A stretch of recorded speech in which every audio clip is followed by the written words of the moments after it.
Good morning বন্ধুরা, good morning from Baidyabati. ঘোড়ার নেশায় সবাইকে স্বাগত জানিয়ে আজকে আমি সুকমল আর আমার বন্ধু দেবকুমার জার্নিটা শুরু করছি। থাম্বনেল দেখে নিশ্চয়ই তোমরা বুঝতে পেরে গেছো আমরা কোথায় যাচ্ছি। আমরা যাচ্ছি সেই রূপসী পুরুলিয়ায়। লাল পাহাড়ির দেশ, রাঙামাটির দেশ, লাল পলাশের দেশ। কারণ ইতাক মোদের মানাইছে না রে, একেবারে মানাইছে না রে। আসলে অনেক দিন হয়ে গেল পুরী রাইডের পর আর কোথাও বেরোনো হয়নি, তাই মনটা অনেক দিন ধরেই বলছে কোথাও বেরিয়ে পড়ি, কোথাও বেরিয়ে পড়ি। কিন্তু বেরোবো বললেই তো আর বেরোনো যায় না, টাইম আর মানি বড় ফ্যাক্টর। যাই হোক, বেরোনোর দিনটা ঠিক ছিল 11 মার্চ, কিন্তু যে বন্ধু এবারে সঙ্গ দেবে বলেছিল তার মা অসুস্থ থাকায় সে আর যেতে পারলো না। আমি ঠিক করলাম একাই বেরিয়ে যাব, সেই মতো সব প্রিপারেশন করেও নিলাম। কিন্তু লাস্ট মুহূর্তে দেবকুমার জানালো সে যেতে চায় পুরুলিয়ায়। ব্যাস, প্রোগ্রাম আবার রিঅ্যারেঞ্জ হয়ে একদিন পিছিয়ে গেল 12 মার্চ।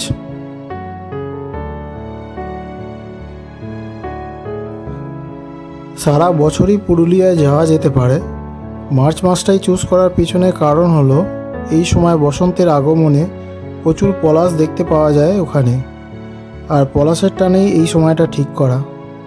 জানি না কতটা পলাশ দেখতে পাবো এই সময়। কিছু জনের কাছে খবর পেয়েছি এখনও তেমন পলাশ ফোটেনি। আবার কিন্তু অনেকেই ছবি পোস্ট করতে দেখছি আগুন রাঙা রঙে সেজে উঠেছে পলাশের বন, বা পলাশের মালা গলায় পরে ছবিও পোস্ট করছেন অনেকে। যাই গিয়ে দেখি কি অপেক্ষা করছে আমাদের জন্য।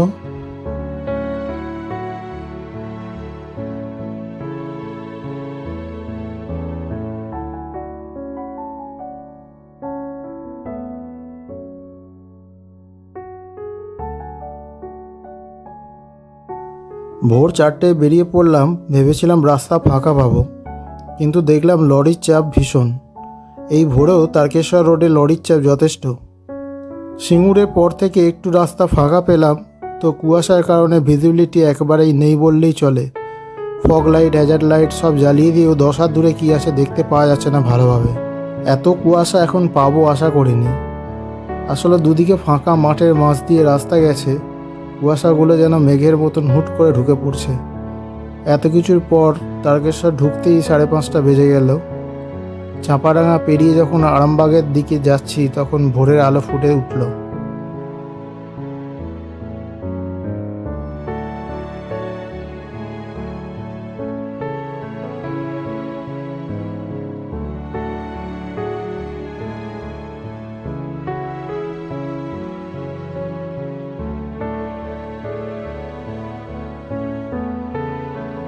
পুরুলিয়া অনেক দিক দিয়েই যাওয়া যায়। আমরা আরামবাগ বিষ্ণুপুর রোডটাই ধরলাম, কারণ জয়পুর ফরেস্ট সত্যি জায়গাটা আমার ভীষণ পছন্দের জায়গা। দুপাশে গভীর জঙ্গলের বুক ছেড়ে চলে গেছে কালো পিচের রাস্তা, আর এই পথে বাইক চালানোর থ্রিলিংটাই আলাদা লেভেলের।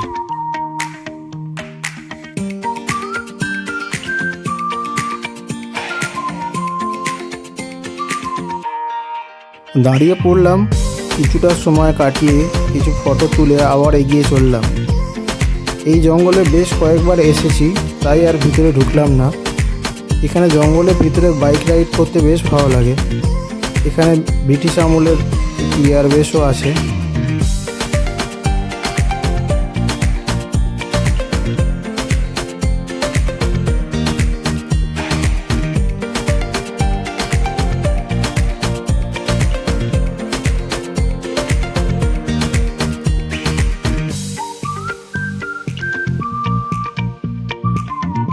বিষ্ণুপুর ফ্লাইওভার থেকে কিছুটা গিয়ে নাকাইজুড়ি তালডাঙ্গা রোডটাই ধরলাম। পুরো রাস্তাটাই দুপাশে জঙ্গলের মধ্যে দিয়ে গেছে। জঙ্গল মানে বেশ গভীর জঙ্গল, শাল, সেগুন, মহুল, ইউক্যালিপটাসের জঙ্গল। যদিও এখন বসন্তে জঙ্গলের রূপ অনেকটাই রুক্ষ, শুকনো পাতা ঝরে বেরোচ্ছে কচি কচি সবুজ নতুন পাতা।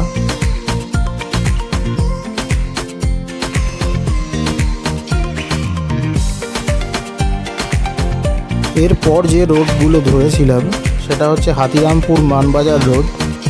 সেটা ধরে কিছুটা যাওয়ার পর আবার বাঘামুন্ডি পুরুলিয়া রোড ধরেছিলাম। তারপর সেখান থেকে শিরকাবাদ হয়ে অযোধ্যা হিল রোড ধরেছিলাম, দিয়ে আমরা অযোধ্যা হিল টপে পৌঁছেছিলাম।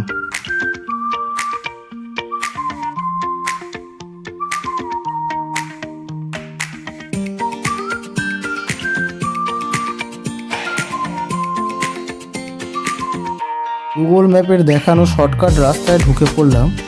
এই রাস্তায় পুরোটাই অফরোড, ছোট বড় গর্ত, পাথর, উঁচু নিচু রাস্তায় ঢুকে পড়ে বিরক্ত হয়ে গেলাম গুগল ম্যাপের ওপর। প্রায় 2 কিলোমিটার এরকম রাস্তার ওপর দিয়ে গিয়ে লাস্টে পেলাম আমরা পাকা রাস্তা।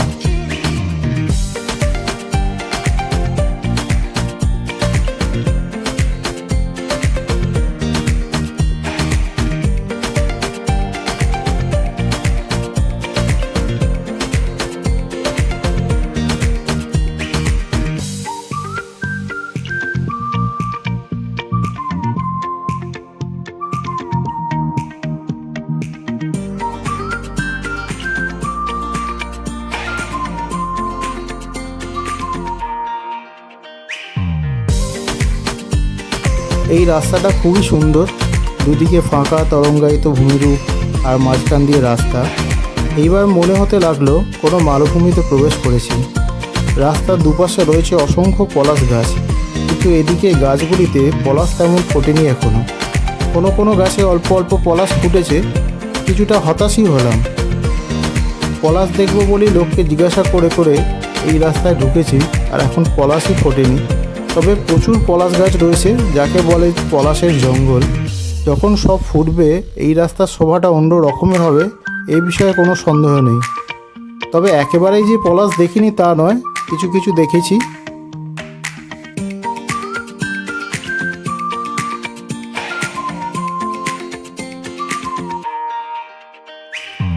এইবার দূরে পাহাড়ের সারি দেখতে পাচ্ছি। এবার মনটা কিছুটা স্বস্তি পেলাম। লক্ষ্য আর বেশি দূর নেই, তবু এই রাস্তাটাই ঘুরে ঘুরে উঠতে 1 ঘন্টার বেশি সময় লেগে যাবে। আমরা অলরেডি বেশ কিছুটা লেটে চলছি এক্সপেক্টেড টাইমের থেকে। এর কারণ অবশ্য আমরা নিজেরাই, আর কিছুটা গুগল ম্যাপ দায়ী আছে এর পিছনে। আমরা অনেকগুলো হল্ট নিয়েছি, আর যেহেতু ডবলে যাচ্ছি, পিছনের সিটে যে বসেছে তার পক্ষে দীর্ঘক্ষণ বসে থাকা সম্ভব হচ্ছে না, তাই মাঝে মাঝেই নেমে হাত পা ছাড়িয়ে নিতে হচ্ছে।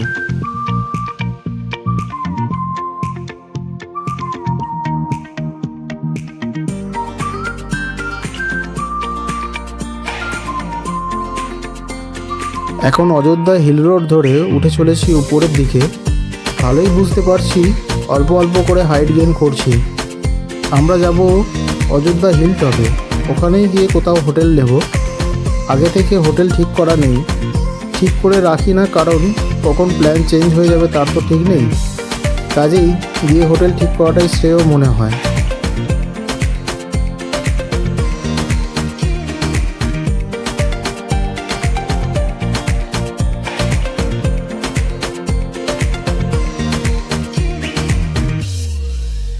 রাস্তার দুদিকে গাছপালা, ছোট ছোট মাটির বাড়ি, আর মাটির বাড়িগুলো এত সুন্দর আলপনা দিয়ে সাজানো যে দেখতে দেখতে মন আনন্দে ভরে উঠছে। মনে হচ্ছে এমন ল্যান্ডস্কেপ যদি রোজ দেখতে পেতাম তাহলে কত ভালোই হতো, কিন্তু তা হবার নয়। তাই মাঝে মাঝে দেখা পেলেই যথেষ্ট মনে হয়। বছরে অন্তত একবার এদিকে আসতে পারলেই মনের মাঝে জমা যত ভাবনা চিন্তার পাহাড়কে ছোট বলে মনে হয় এই বড় বড় পাহাড়গুলির তলায়। আর ভারাক্রান্ত মনটা ফুরফুরে হয়ে ওঠে এই প্রকৃতির সান্নিধ্যে। প্রকৃতিও এখানে ঢেলে সাজিয়েছে নিজেকে। অ্যাকচুয়ালি পুরুলিয়ার ভূমিরূপটাই এমন যে মন মুগ্ধ করে দেয়। পাহাড়, জঙ্গল, ঝর্ণা সবই দেখা যায় এদিকে। আসলে দৈনন্দিন জীবনের একঘেয়েমি কাটাতে মাঝে মধ্যেই বেরিয়ে পড়া উচিত কিছু অ্যাডভেঞ্চারের উদ্দেশ্যে, আর না হলে লাইফটা মনে হয় খাঁচায় বদ্ধ পাখির মতো।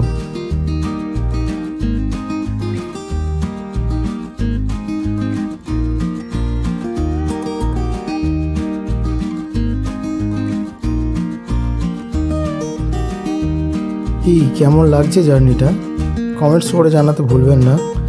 আমরা 2 বন্ধু তো বেজায় খুশি, দারুণ উপভোগ করছি। অনেক দিন পর আমরা দুজন একসাথে এতটা দূর জার্নি করছি। কিছুটা এক্সাইটমেন্টও ছিল যে ঠিকঠাক পৌঁছাতে পারবো তো। আসলে লং জার্নিতে একটা বাইকে 2 জন হয়ে গেলে একটু অসুবিধেই হয়। পথের মাঝে একবার একটা বাম্পার টপকাতে গিয়ে সাইড স্ট্যান্ডটা বাম্পারটায় টাচ করে গেল, আর স্প্রিংটা গেল খুলে। যা হোক করে বেঁধে নিয়ে কিছুটা গিয়ে পেয়ে গেলাম একটা গ্যারাজ। গিয়ে জানতে পারলাম পিছনের টায়ারে দুটো পাংচার আছে, তাই এয়ার প্রেশার কম থাকায় বাম্পারে লেগে গেছে।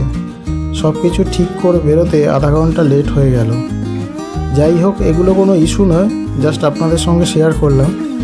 কারণ যারা বাইক নিয়ে ট্যুরে যান তারা ধরেই বেরোন, কিছু না কিছু প্রবলেম ফেস করতেই হবে, সে ভুল রাস্তাতে চলে যাওয়াই হোক বা মেকানিক্যাল কোনো ইস্যু হোক।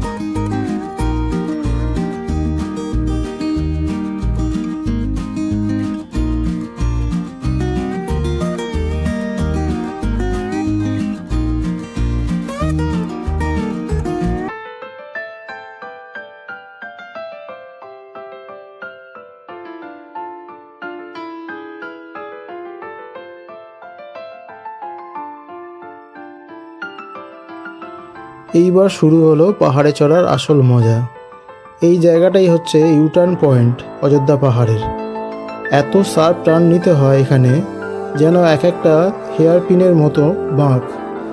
একটু কম বেশি টার্ন নিয়ে নিলেই মুখোমুখি হয়ে যেতে পারে উল্টো দিক থেকে আসা গাড়িগুলির সঙ্গে। কাজেই খুবই সাবধানে চালাতে হবে এই ইউটার্ন পয়েন্টগুলো।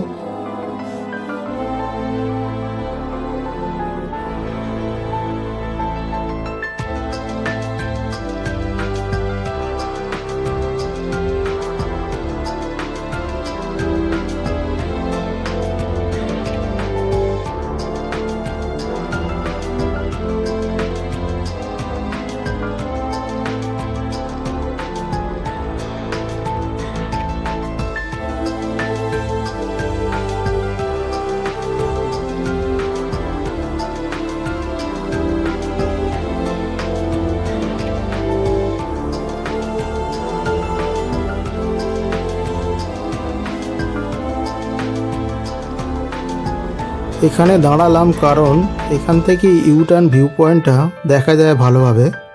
দেখতেই পাচ্ছেন কত সুন্দর ভিউটা। ওই যে নিচের থেকে উঠে এলাম প্যাঁচমারা রাস্তা ধরে। এক কথায় বলতে গেলে অসাধারণ। দূর দূর পর্যন্ত খালি পাহাড় আর পাহাড়, আর মাঝে রয়েছে চুলের কাঁটার মতো পেঁচানো রাস্তা।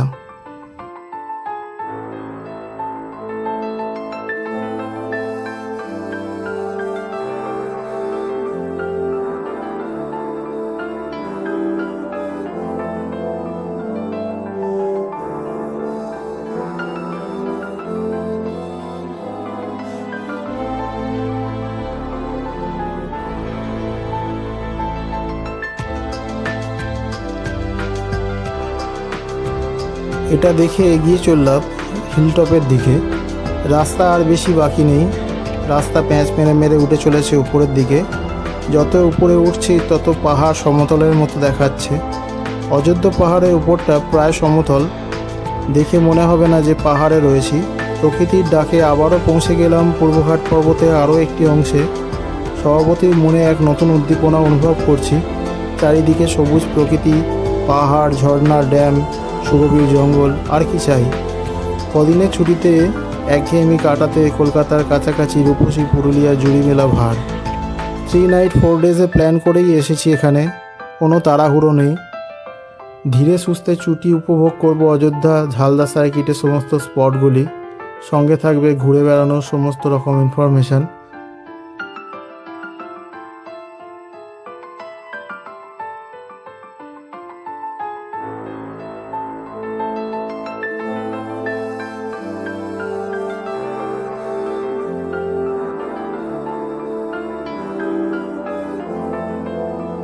এখন দুপুর 2টো বাজে। লাঞ্চ করার মতন হোটেল তেমন চোখে পড়েনি। সকাল 10টায় ঘুগনি মুড়ি আর চপ দিয়ে ব্রেকফাস্ট সেরেছিলাম রাস্তার ধারের একটা হোটেলে। পথে 11টার পর থেকে ভীষণ গরম লাগতে শুরু করলো। সেই সময় 2 গ্লাস করে আখের রস খেয়ে নিয়েছিলাম। তারপর আর তেমন খাবার খাওয়া হয়নি। ফলে পেটের ভিতর ছুঁচো না দৌড়লে 2-4টে আঁশলা তো অবশ্যই পোল ভল খাচ্ছে। কিন্তু কিছু করার নেই, খাবারের দোকান না পেলে খাবো কোথায়। দুপুরে গরম এতটাই বেড়ে গেল, 2বার ওআরএসেরও জল খেয়ে নিলাম। বাইকের এটাই কষ্টের, যেমন সব কিছু উপভোগ করতে করতে যাওয়াও যায়, তেমনি রোদ, ধুলো, বৃষ্টিও সহ্য করতে হয়। তবে এগুলো আমাদের কাছে বড় কোনো ইস্যু নয়। যারা বাইক নিয়ে ঘুরতে ভালোবাসে তারা অনেক কিছুই সহ্য করার জন্য প্রস্তুত থাকে। আশা করছি আর বেশি সময় লাগবে না, হোটেলে পৌঁছেই একেবারে কিছু খাবো।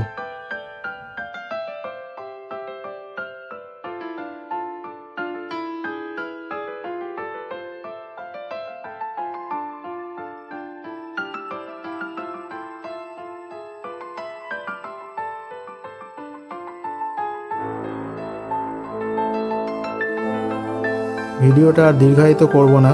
পরবর্তী ভিডিওগুলি দেখতে চ্যানেলটা অবশ্যই সাবস্ক্রাইব করে রাখুন। আর ভিডিওটা যদি ভালো লেগে থাকে তাহলে লাইক করুন, শেয়ার করুন। ভালো থাকবেন, ধন্যবাদ।